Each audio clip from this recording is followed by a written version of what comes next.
Welcome to Part 2 of the Continuity of Instruction PL module. This part will focus on the Distance Learning Guidebook. The guidebook is a set of resources and supports for teachers who are implementing distance learning. Remember, you don't need to use everything we provide as long as your distance learning plan meets the requirements of the definition laid out in Part 1.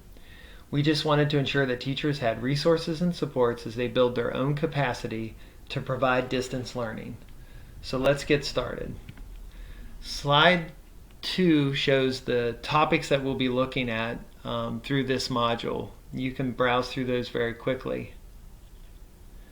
I do want to point out that when you're in the presentation mode of the actual slide deck, the button to the bottom right here will take you to the Distance Learning Guidebook. So let's go through these topics. Equity is a high priority in FCPS. With this in mind, as we create assignments and activities, it's essential that we consider each and every child we teach.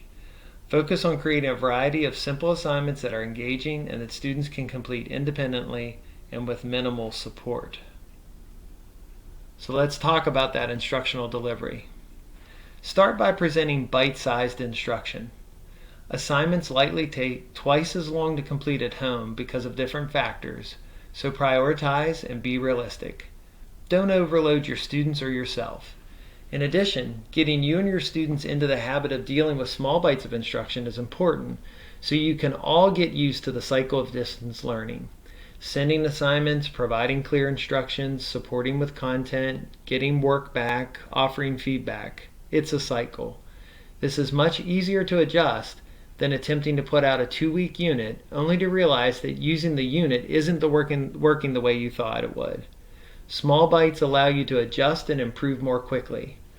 Micro-learning is an approach that works well. You can check that out in the guidebook. Identify your lesson objectives, so be intentional and identify clear learning objectives and work outcomes for students.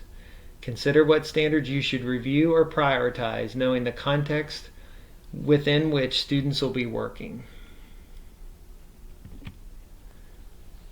Accommodations. Instruction and assessment accommodations outlined in students' IEPs, 504 plans, and EL plans should be implemented to the extent possible in distance learning. Consult your school-based staff in planning for the implementation of accommodations.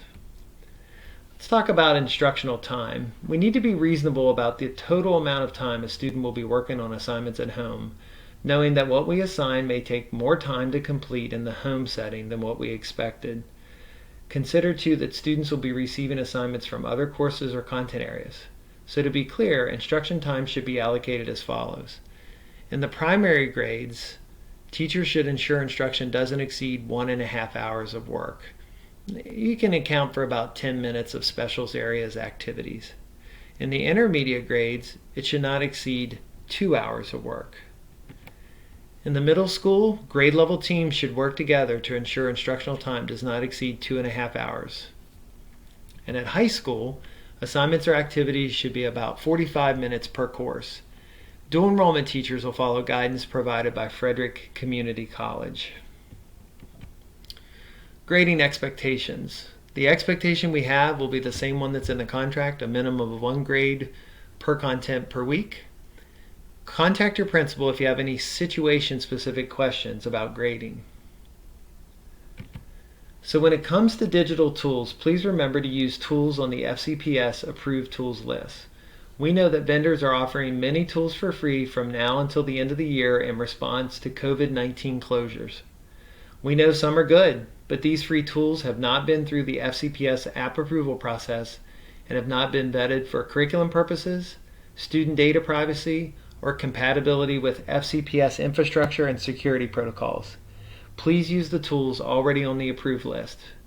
You can find the links to the approved list on Curriculum Now and in the Distance Learning Guidebook. Communication is very important in distance learning. Please establish communication protocols with students. If you have younger students, you may choose to communicate through parent email. Students can also send and receive email from their school. In the end, you'll need to respond to student questions and provide feedback. By the way, this is one area where Schoology can help. Schoology offers fantastic teacher-to-student communication tools. This goes without saying, but let's be clear, teachers should not meet with students off campus. At this time, FCPS is also not allowing teachers to use live, two-way video conferencing with students. Both FCPS and FCTA leaders agreed that we would need to work out specific protocols and provide resources to ensure that live, person-to-person video conferencing went very well. Sending and receiving recorded videos is still okay. This decision to not use live video conferencing will be reviewed after distance learning is up and running. Make sure you give clear, explicit directions.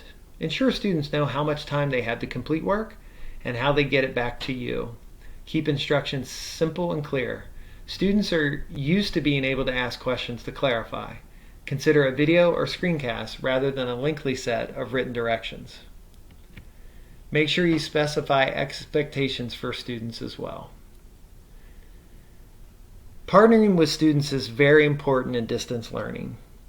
Remember, they're half of the learning equation in our classrooms, and they still are when they're at home. Importantly, be empathetic, especially with timelines and feedback. This is a stressful time for us and our families, so imagine what it is for our students and their families. Some students do not have access to the same kinds of help, technology, and other resources, so assign a reasonable workload. Start small and remember that onboarding is critical. Choose something easy and fun. We have to onboard students to this type of learning. They have to learn how to do distance learning while they're learning content. We're not talking about games, but a purposeful scavenger hunt in Schoology or the resources you're using would be an appropriate way to start. Getting off to a good start is important, and we want students to experience success early on in this type of learning environment. They need to and will be excited to reconnect with you. Use metacognitive practices like goal setting, self-assessment, and reflection. We have resources for that. It will be good to encourage students to think about how they learn in a distance learning setting. Seek student feedback and encourage connection with you and classmates. Ask students about their workload, how they're feeling about distance learning, and the pace of learning. Schoology has great discussion board features. You can interact with comments and even spend some time making a quick video of you. Talk to your kids. Tell them what you've been up to. The human connection of public schools is one of our greatest strengths, and kids are used to that. Our schools are communities. Do your best to rebuild that so distance learning isn't so distant. The general principles I just shared have been applied by many of your colleagues in blended environments. We know they'll help you, but we aren't stopping there. The CII and AA teams are providing additional content-specific distance learning resources. They are linked at the bottom of the Distance Learning Guidebook. These sites are in progress and will be built out over time, so check back periodically.